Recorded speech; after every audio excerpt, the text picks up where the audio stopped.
Have you seen any real difference between the way the customers that you interacted with in the big firm? Have you seen a difference between that customer idea and the real customer with everyday market that you're dealing with? The difference is very clear. They are tilting towards CSR to buy into emotions. When they drop campaign of a product, check the comment section. 80% of that comment section is complaint. Your this thing, subscription is clinical. You are stealing my money. The one I bought is whatever. But you only buy emotions through their CSR ads. Corporations are already big. They are feeling it too because there is no more autonomy of Control market is share. changing. Yeah. It's reducing. Yeah. The marketing budget is increasing. So that's why you see people preying on, oh, they surprised this video.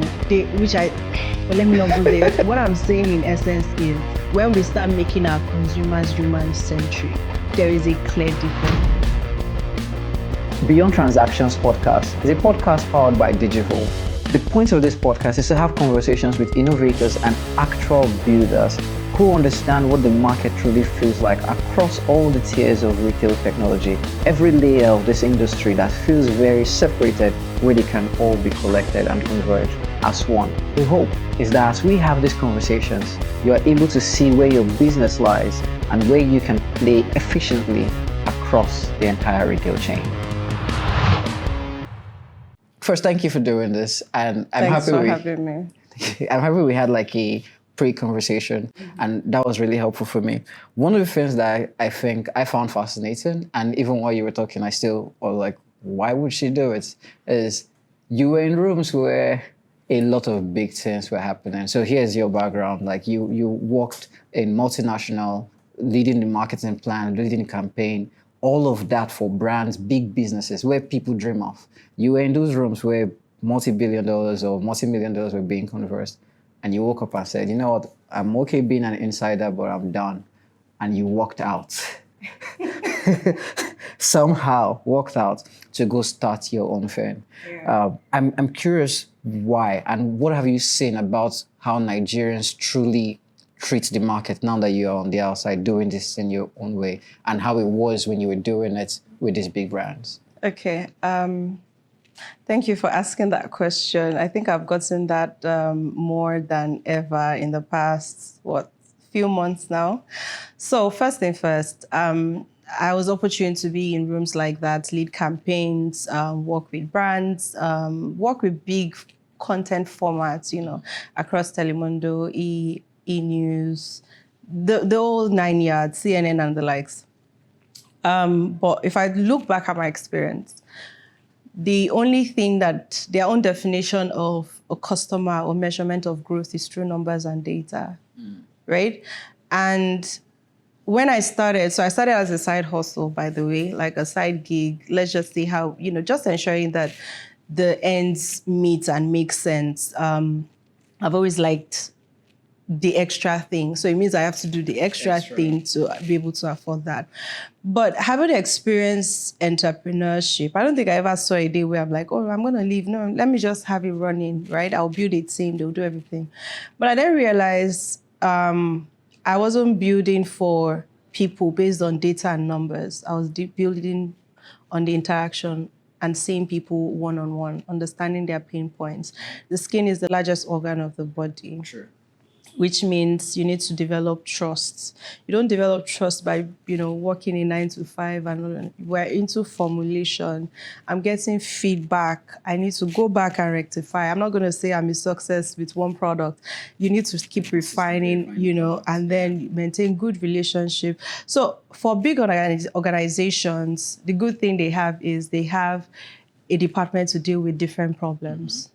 But for entrepreneurship, I learned 3 times more. I'm my financial consultant. I'm my content creator. I know how to use Canva. I know how to use CapCut. I know copywriting. I know how to be a director on the shoot, of my campaign. I have to be my own creative director. There is no job that can give you all that experience. True.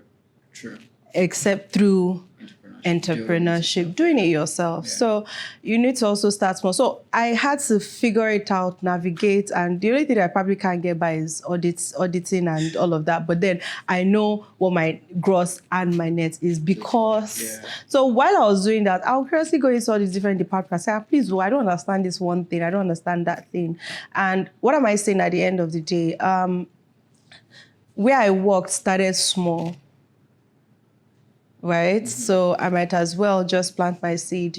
I was telling my colleague, I was like, I'm a seed living or I'm a branch living in a tree that is already established. And, the only thing onward for me here is ensuring that my branch falls into a good soil and then makes it a tree of its own. And people would then be empowered through my own branch as well. So that's how I say it. That's very deep, actually. But it brought some cross questions for me now, which is, first it was the people. You wanted to not just work with the numbers that the big organizations provided, you wanted connections with people, right? Let's be realistic. Would you have done the same if there was no sort of financial resource to go into it? You said you started small, but how small is your definition of small? How small is NYSC small? That's why I'm looking at people. That's small? That's small. My first customers were my colleagues. That's small. I started with 2 products. So when I look at people, the first 1 million I ever gathered was not through my 9 to 5, was from my business. Interesting. Yes. Interesting. So, and I was so excited doing screenshot and send it to my small self, guys. I've made it. Because I've never, as much as it looks that I've never, I don't know what it feels like. I don't know what that experience is, right? So by small, I remember my DHL package. I ordered samples of about $100. Those are the samples. So I tested. I said, okay, I'm going to try this product and that product. Payment plan. I probably started manufacturing, say, 8 months before I even started launching. Because I can't pay. Yeah. So as they pay my salary, I fraction, I break it. And then I started looking for extra jobs just because I had a target. Of what you wanted to accomplish. Of what I had to accomplish. My MOQ was 200 units. It was a carton, I still remember, it was a carton box. It was wrapped in green, this thing. I remember. So when I look at people, you start from the small because you learn your mistakes from the small. Oh, this shade. Then I remember I had like some weird shades like that. It was my Spice Girl era. I'm like, what I like is not what people like. So you might as well just retrace your steps and then do something else. And then from 200, 500, from 500, 1,000, 1,000, 2,000. Now we are the ones that they are saying, oh, send the warehouse address because we need to stock something. Do you understand? So it's not Gen Z speed lighting or you sleep and it's not it was a slow process. It's not an American. It was a process. Yes. Interesting. Have you seen any real difference between the way the customers that you interacted with in big firm? Have you seen a difference between that customer idea and the real customer with everyday market that you're dealing with? Is there a difference? The difference is very clear. When you go on Instablog, maybe for example, a big corporation drops like a campaign. If you notice the trend now, they are tilting towards CSR to buy into emotions. Yeah. When they drop campaign of a product, check the comment section. 80% of that comment section is complaint. It's complaint. Yeah. Regardless of your subscription is clinical. You people are stealing my money. The one I bought is whatever. But you only buy emotions through their CSR acts. That's clear. However, for a small business or a business that puts humans first, let's use Dang for example. When she posts on whatever, what would you see there? My person, my this, my that. That's the difference. So corporations are already bleed. They are feeling it too, because there is no more autonomy of market share. Changing. It's reducing. Yeah. The marketing budget is increasing. So that's why you see people preying on, oh, they surprised this widow. But let me not go there. This one is doing proposal. Let's do this. No this to my brands. I love all of them. But what I'm saying in essence is, when we start making our consumers human-centric, there is a clear difference. Even when you mess up, they will even apologize. It's like a toxic relationship. Yeah. They will even apologize on your behalf. So you wouldn't go to my page and you have somebody say, I bought this one. I don't know what dragging is, right? Some people say maybe because you are not out. Out there is It's different. If I have been selling from, I dedicated one room in my house for stores, all the operations of the business. I moved from there to owning a store in Lekki, from there to moving to an experience center. That is progress, right? So even if I had politician money in year 1, will I have year 2, year 3, year 4? Like, Yeah. it is going. It requires work to keep it growing. But in all of this, I have served thousands of women, hundreds of men. It's funny when I use the word men. Yes, hundreds of men, because they are male makeup artists. Oh, who utilize your product. Do you understand? So it's But in all of this, I had to mentally say, okay, how do I address this man? How do I address this woman?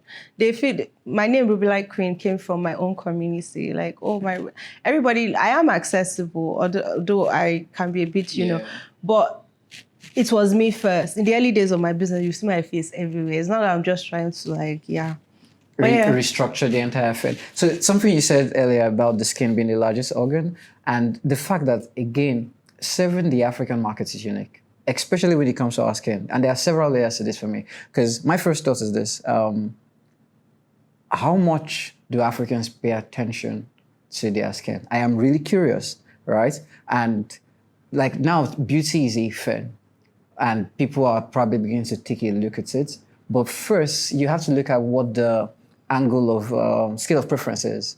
You have to first have feeding, shelter, water, right? And with the poverty ratio, there are more people below that marker. So more people are struggling with those things.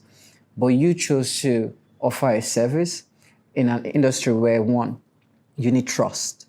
Then 2, you now need a market to care about the product. How did you build trust first in a market that really doesn't trust Nigerian products even? And then 2nd, to care enough to go, whether or not I eat tomorrow, I still want to do something about my skin. I still want to do something about how I present myself. Okay, so for most of my interviews, I try to resensitize, because people assume that beauty is an option. It's not an option. You bath every day. What do you use? Different things. Like, we use beauty products. We invest in beauty products, yeah. Before the white people came, we were using something. In Yoruba, our beauty identity was how we, we do our cornrows. It's called shuku, koroba. Yeah. And then we put the cowries there. If we didn't care about beauty, we'll be living like actual nomads, just roaming. Do you understand? So then tiro was created from charcoal, where you line your... It's been there. It's not an option. It is a status symbol. It's not an option. The women that go to Lagos Island, they don't just show up wearing they show up. Maybe the ones that are in cold room. If you go to Ijera, for example, the lady that was selling something for me, I went there like much later. No, I got there early and I was waiting for her. And I saw her coming. I could not recognize her. And I'm like, Auntie, are you the one? She said, yes. Now, will I now wear my fishy apron and all of those things? No, everybody cares about how they look. Everybody. Even when you are in even if you are a nun, you care about how you look. So beauty has been a thing it's embedded. It's not a thing, or if I want to remove money. Do you have an option not to brush?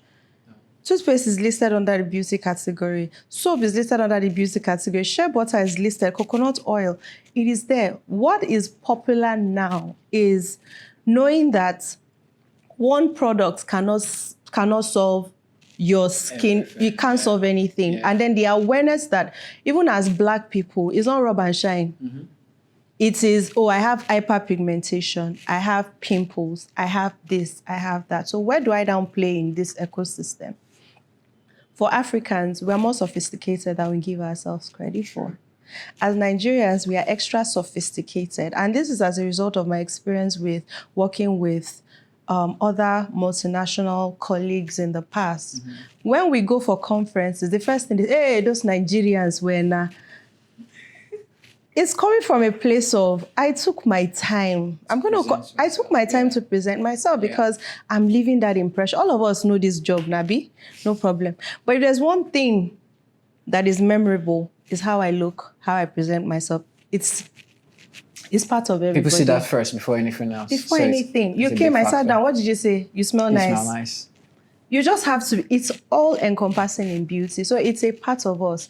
If you, what's this thing where they say, even if I don't eat, I must look good. Right? Yeah. So regardless of your, that's what the beauty industry has done. Regardless of your pocket and whatever bracket you fall in, you will find, if you can buy Dudu Osun, you can buy the most expensive black soap from Egypt, right? Yeah. There are alternatives. And the mindset people think that, it's not a niche. It might be niched based on the bigger sectors of what we need in an economy, but it's $1 billion economy yes. in Nigeria alone. Yes. For shea butter, the shea industry in Ghana is crazy. It's in billions of dollars in terms of exports and ensuring that we even import shea butter from Ghana as well. So it's beyond the look of its beauty. First of all, the markets that you're selling to, they pay attention to themselves. If you want to sell to white people, they don't care if they bath for 2 days. They bath for 2 days, 3 days. I know that. European markets, if the weather is cold, nobody cares, right? We don't have a choice. We don't have a choice. Our climate insists that we take care of ourselves consistently. Climate, culture, how we embedded. The day you were born, the first thing that touched your body was a cosmetic product. Because they had to bath for you. The day you die, they will bath for you. That is how we are as a culture. So what does it mean? It's just that, Isn't that decorated or much? It's not taken as serious, but it is actually an very industry. Serious. It's a very serious industry, and it's only gaining the recognition it should have gained many years ago. I remember a Yoruba man that did ST soap. The ads were every year. Usher ST Mario. Like, that was the soap of the moment. But although it was an antiseptic soap that would kill 1,000 things, but it was working. It empowered people. People were in the factories. That one solution gave jobs to a lot of people. Distributors in Mushin, Oshodi, they were earning income from that. So what are you saying? It's beyond the soap. So beauty is not an enhancement. It's literally it's an essential. It is essential, managing exactly what even exists beyond the enhancement of it. Yeah. So how did you build trust in the Nigerian market, particularly with for you to say, yes, you're a Nigerian brand, selling this product when the industry itself seems founded by a more international market? Yes. How did you build trust? So it was very easy, in all honesty. Just like I said, big corporations have their vision. It's manufacture, distribution, do a fancy collaboration with a top actress or influencer, and then disseminate. That's their go-to. But in Africa, they didn't understand us. They didn't understand us, right? Before we had our shades, and I discovered this problem while I was a makeup artist after my NYSC. Why are you looking yellow after doing makeup for you? Like, it felt annoying to my labor because I'm like, what is this? And that was actually what made me curious to say, how do they even create this makeup of a thing? And then I enrolled for cosmetic science for makeup production and formulation, because I wanted to know it all. The diploma I had then made me realize, okay, we don't have the facility in Nigeria to maintain things at a particular temperature, because you don't want to open a lipstick and then it's moldy. It takes a certain level of temperature for it to mold. You rest, and then you start shipping. Because when you're shipping, it's either hot, it's cold, but then your lipstick still remains the same. There's a science behind it. So it made me realize, okay, I can do this, but I can't do it in this atmosphere, and I don't have the facility to do it now. However, I want to work with people, suppliers that know that I know what I'm talking about. So when I started sending them formulas, they were like, I'm like, yeah, just try it, right? And it started with my first product. Matte lip stains was a thing there, but what we had then was so harsh to the lips that you start feeling like you are literally putting on Amatan. And I said to myself, okay, can they put vitamin E oil in this? They looked at me like, am I okay? Exactly. And then they reduced it by a certain percentage. They tried it, the first one was whack. I said, reduce it by a certain percentage. Let me see the sample. And it worked. So I created a solution to a problem that already existed by the foreign brands. So it was so easy for my Nigerian market to say, no, I'll buy this one. Did they buy you as a person? So There's this thing I hear when it comes to beauty that you have to look it to say, look, if it works for me, that it would work. That's why I'm doing this. Was that your approach to it, or what made them trust that yes, a Nigerian brand actually figured it out? They didn't buy me as a person. No. First of all, they didn't buy me as a person. They bought my quality as a product. They bought my The quality. It was the quality of my product. Because first off, my brand does not look like a Nigerian brand, and that was my vision. If I put it amongst shelves, it doesn't look like a Nigerian brand. Like it was just made. There's nothing Akoke or Bolaji-ish or whatever on my description. It's Rubellite Cosmetics. Because when people are like, oh, Rubellite is a germ.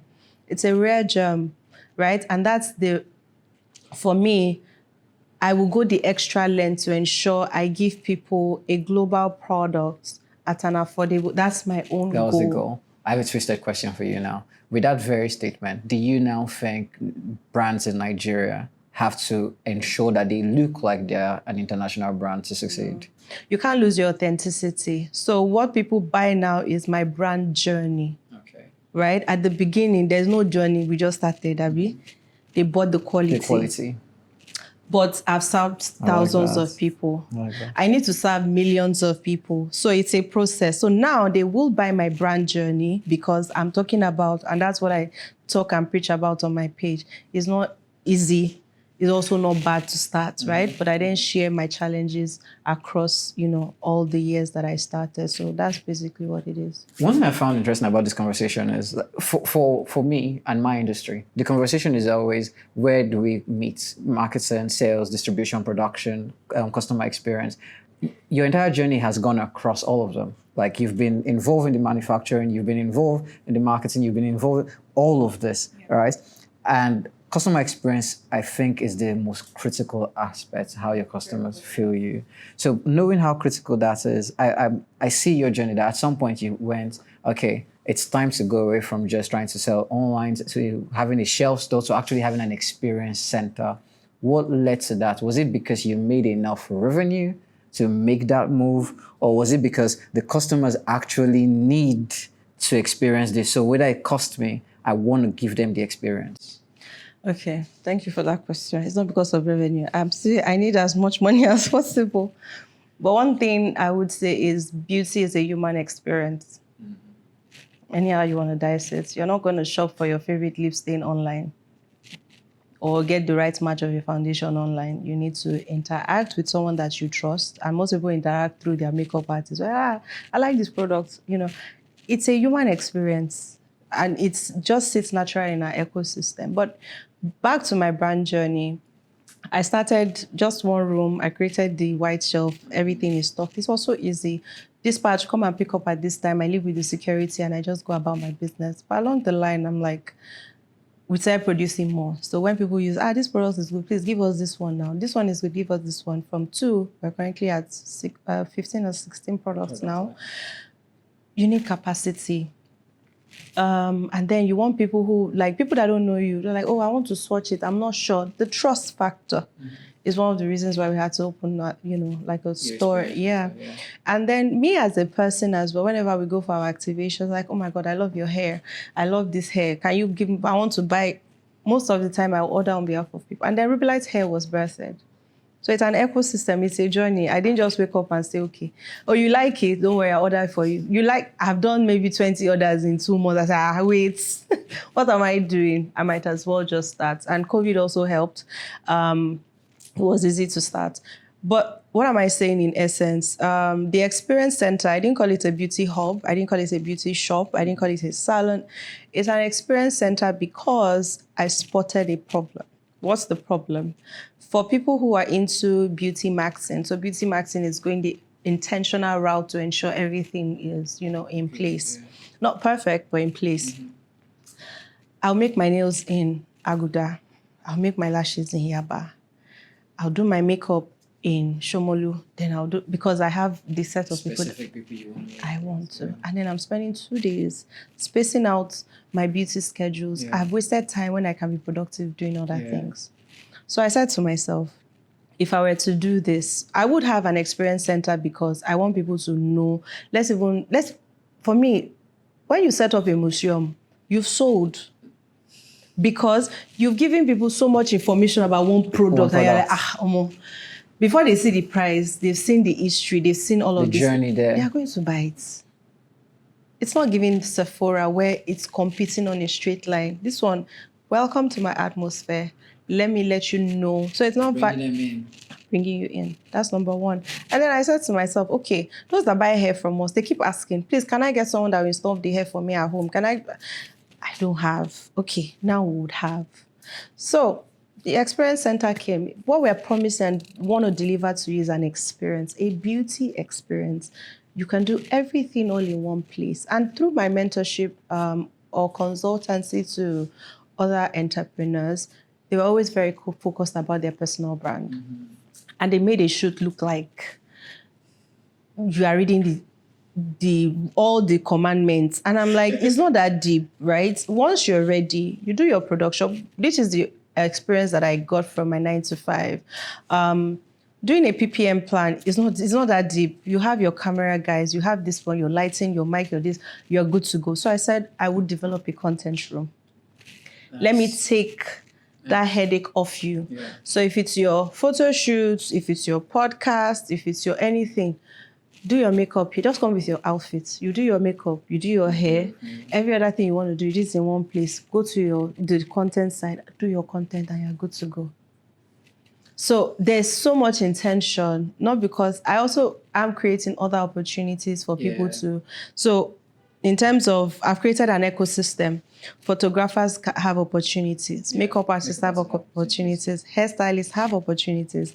This is minus my manufacturers, my distributors. So I am creating so many opportunities through the beauty ecosystem. And this is born from the desire to ensure that people get the perfect experience. The first thing was the fact that you saw that people were spending time doing things that you could get them to do in one place. Solving that problem created opportunities for more people. It's funny that you dived into that because I was going to come there next. So you have beauty brand, Beauty Bridge Global. Yes, right? Please. And somehow, after reading about it, the first thought was... I've done research, oh girl. My first thought was, typically when you're an entrepreneur and you're like playing in an industry that is competitive, you hoard. And your approach is to disseminate. It seems counterintuitive. Why? Why am I creating my competitors? Why are you doing that? Because people go, you must have made enough money that now that's the next thing. The second thing is maybe you now want to make money off those people since, so it seems like, but like after reading through it, it was neither. It wasn't that it wasn't, you were doing this. And I started thinking, what's the business idea behind this? What's driving this? I'm curious. Yeah. Thank you for that question. A lot of people are puzzled, but in the midst of their confusion, they will still enter my DM and ask for help. So when I started, I only relied on Google and beauty books and my intuition. There wasn't much. And it's funny how people say, oh, when you go to business school, hello, I've gone to business school. No amount of business school can teach you how to set up a beauty brand. It is hard. It is harder. Like I tell people, if it's just Stanley Cup I want to sell today, I'd have built houses since, because I don't have a problem selling to you. But if you're building something, it's like you're giving birth to multiple babies. You can't leave anyone. You need to ensure all of them are well catered for. So based off that, and that's why I tell people, businesses are beyond revenue. The day you die, your business is history. Let's be honest. Except you've crossed over, which is another problem we have with SME businesses that belong to women. Yeah. So when you die, the business becomes history. Have you not ordered? You've ordered it, Abi. That's why they say the biggest, the biggest place full of talent is the graveyard. Yeah. Ideas and talents, you go there. So for me, if I say an architect to contributing into not the Nigerian beauty economy, but the African beauty economy, it is a responsibility that I feel like, it doesn't even take anything from me. What am I doing differently? I'm making the barrier to entry easier. You don't need to study here, rely on so many informations, because you can't even get information from anywhere. ChatGPT will not even give you. Where do you want to get the suppliers from? So that's number one. Barrier to entry is easier. Quality control. Which is the most complex part from what I've seen. Because we have a flooding of bad cosmetics and makeup products that once you wear it, you start breaking out. Even the science of it, because of our skin type, is peculiar. So there's just one, aside the science of it, the what's it called? The Asian markets flood in products that don't sell in their own water and just send it here. They send garbage here that can't go to Europe because of the standard of ingredients and manufacturing in that place. Yeah. So would I just be in an industry where I can't contribute one thing? I've added to quality control. And besides, Rubellite can only be a company. Rubellite cannot be the beauty industry. It cannot be the industry. I like that. It takes a lot of brands to make an industry. I like that. So if we can count 20, Nigerian brands that are doing well now, in the next 5 years, let's count 40. In the next 10 years, let's count 100, even thousands. And also shaping the narrative that, let's use, for example, K-beauty. We know it's Korean beauty because they've been doing this for years. From the days of, when I look at people, rice water came thousands of years ago from when they were farming and things like that. But look at when they got their break, thousands of years later. The European market has been known for beauty. American has standardized them. They standardized this, yes.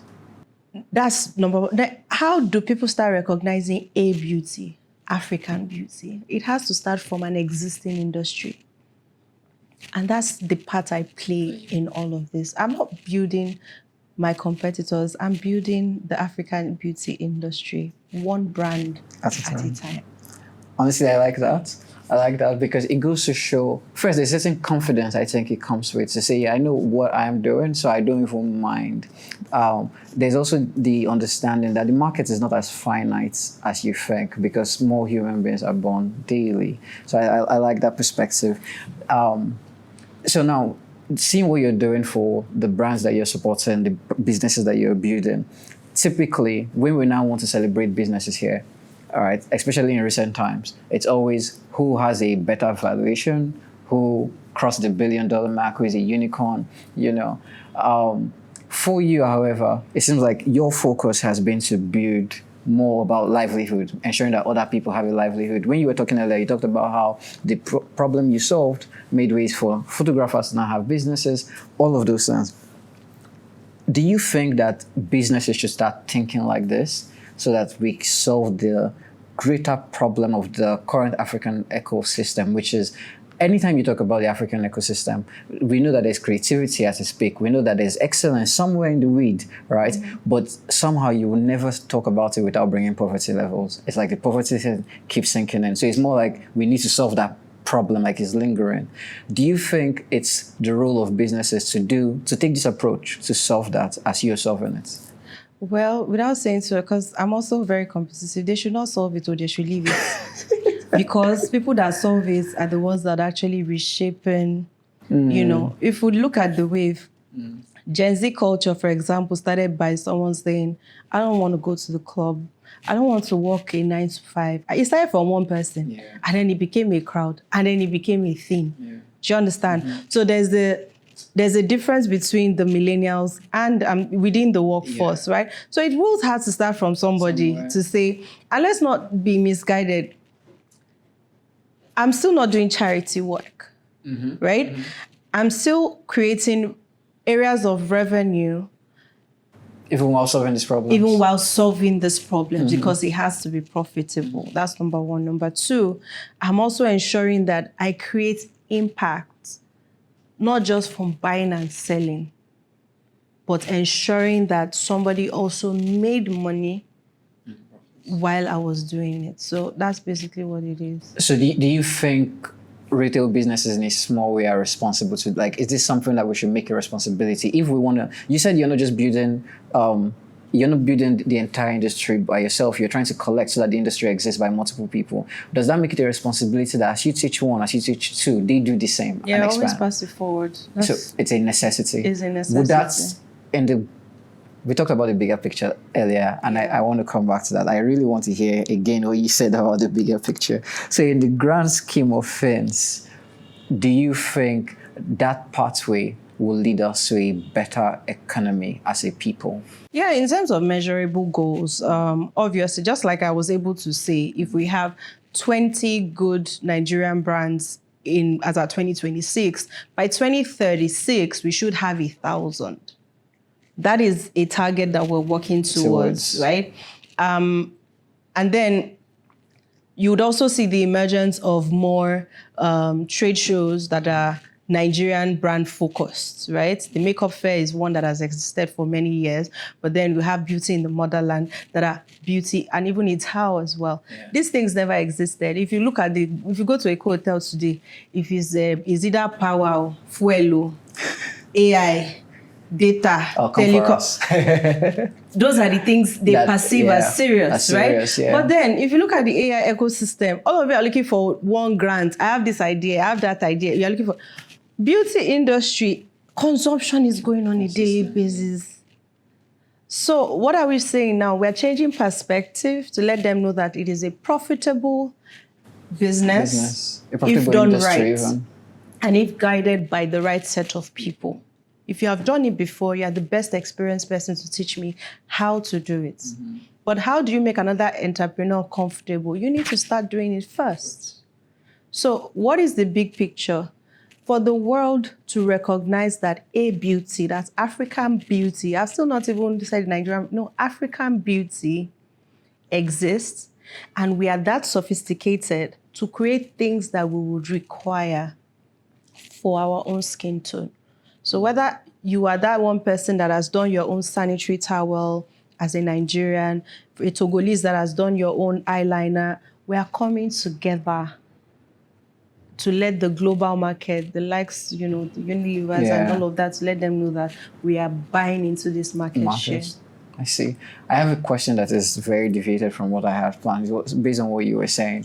And legacy is very important to you. I can see that. But before I even ask my question on legacy, I have a trick question. Okay. All right. What happens where, as you're building these brands and you're setting this tone, you said something earlier that is not perfect, but it's good enough. And then at some point, someone discovers perfection, if it exists, right? And that person leads the charge, but chooses to lead away from the narrative that you run with, away from the philosophy that you run with. At that point, that's heavy competition on many fronts, because it's competition against your, let's say, your perspective to what it should be, your vision for what it should be. But now they are probably more powerful, so their narrative holds weight in the market. Mm-hmm. Would you still do the free willy, I believe in Africa approach, or would you now go, hell no? So competition for me is you coming for my business that already exists. Okay. So I don't look at another brand. My competitors are my consumers. I don't know why people would be like, focus on your house address. And our purpose is different, right? Because that's why I said, if people start tapping into the problems that we have, all of us, like Elon Musk, they don't mind his business. What does it have to do with airspace? But you see that, Africanism, he took it a step order and said, you will fly Emirates and you can still get Wi-Fi access. I want to produce a product that the whole world, as long as you have Sky, to work. That's how I play. For Elon Musk, he's not chasing after Bill Gates. We, the consumers. And he did that through Twitter, or X as they called it now. Our focus is different. So when you think on a larger scale, you won't start thinking of, my distributors in Isolo, my clinical. I'm thinking about, how do I get government to empower me in order to teach South African makeup artists how to be better with their profession while using my product. We're not playing on the same level. Yeah. The government have recognized me. The makeup artists are my army. We're different. So when I look at your choices, okay, you give your products to all the influencers and everything. Popularity doesn't equate to Profits. profitability. Yep. Yep. I tell people all the time. So Estee Lauder is not the most popular, but she's one of the most profitable. That's how, That's how you're going in yeah. for it. I see. Okay. Final question. Final question. Thank God. Because the more you speak, there's a lot of things I want to dive into, but I don't want to just keep going. So, final question. I've struggled with this before. It took me a while to get my answer, so I want to know yours. One of the things I read that you said was your biggest fear is to not make a difference, to not make an impact that would outlive you. So legacy is so important to you, and it's obvious. Yeah. In fact, when you were quoting, you said businesses when you die, that's it, and I could sense that scares you. That's not what you want. You want it to go beyond you, right? Now, for someone who that's where your head is at. But now you've actually built the fence that would outlive you. The way you're building them, they are running as systems, right? The people you empower, they are going to be here. The curious thing is, as a founder, when do you now say, it's enough? I have fought the fights. I have finished the race. Because I feel like that's where many founders struggle, where you've set the goal, you've done it, but there's that thing of, oh, it's still happening. The world is still moving. I have to keep going. How do you get to the point of going, yes, I've done it. I'm fine? Okay. That one is very straightforward. The day I rest is the day I die. It doesn't end for you. It's never ending. So it's just, okay, let's even place it like this. Does a pastor stop preaching? Not necessarily. It's never ending. So that's why I tell people, entrepreneurship is a rat race, honestly, and until I immersed myself fully in it, I didn't realize I've had more. It was only of recent I said to myself, rather than pay money to my therapist, I'll use that money and do getaway, because my therapist will need a therapist. True. To understand where I'm coming from. Things you talk about. And then when I was out just with my friends, I said, they asked, okay, what would be the ideal number of therapists that I need? I told them 6. Yes. 1 for my mental health, 1 for career clarity, 1 for finances, 1 for spirituality, 1 for academics and personal development, and just 1 for just existing. You can see it's a lot. Yeah, it's a lot. That's because I'm that self-aware with the numbers of things that is required to be good in order to function. Yeah. But what am I saying in essence? If, for example, you want to, I have ADHD, so most times I have so many thoughts coming at the same time. Yes. So for me, it is a big fear. And an hyper-independent woman raised me, My mom made me realize that you can be anything you want to be. I understood audacity from my existence. You can be anything you want to be. Your what's it called doesn't stop with the degree that you. If I studied mass communication, I'm a cosmetic science. I can decide if I want to do law. That was the kind of upbringing I came up with. That being said, when she died, one thing was the people that still reach out to me today, they're not looking for money, they're not looking for whatever. They don't forget certain things that they've done, that she has done. That's the legacy. People forget, people die, they just keep it moving, right? So what am I saying in essence? I don't want to also be very self-absorbed and say, okay, I want people to be remembering my name when I die. No, it's what did you do with your time on earth? Were you a survivalist? I want to just go to work and eat. Did you exist or did you live? So that's why you will keep going, because as long as you're alive, you want to keep living. As long as I'm alive, I'm not isolated. I'll keep meeting people. What I can't give you in experience or give you in a job, I'll give you with support.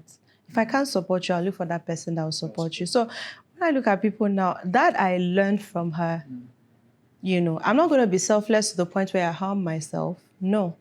I'll be selfless to the point where I know that, that small thing I've done. Because I can't also be there for everybody. But with a handful of people, I want them to know that Dr. Omobolaji did something other people didn't do. Dr. Omobolaji built a brand that, XYZ people earned salary from for years, not for months, for years. Dr. Omobolaji had staffs that, use the business as a stepping stone into their career. That's how I want to be remembered. That's legacy for you. That's legacy for me. It's not that deep. How many schools do you want to build for children you don't even know their names? That's, Yeah. So legacy in Nigeria means you open a foundation, then you open a hospital, you pay hospital bills, you open a school for fans that you don't even know their first name. And the people that are around you, their lives are not really changing. It's funny. I had that same conversation on my way here. It's curious. I feel like we definitely would need a part 2 for this because my head is going all over the place. Like, your idea of legacy is profound. And it seems simple, but it's not, though. It's not, because I'm already thinking, wait, what happened to where it's not feeling like you are driving on overdrive? Because if I've done it, why don't I just rest?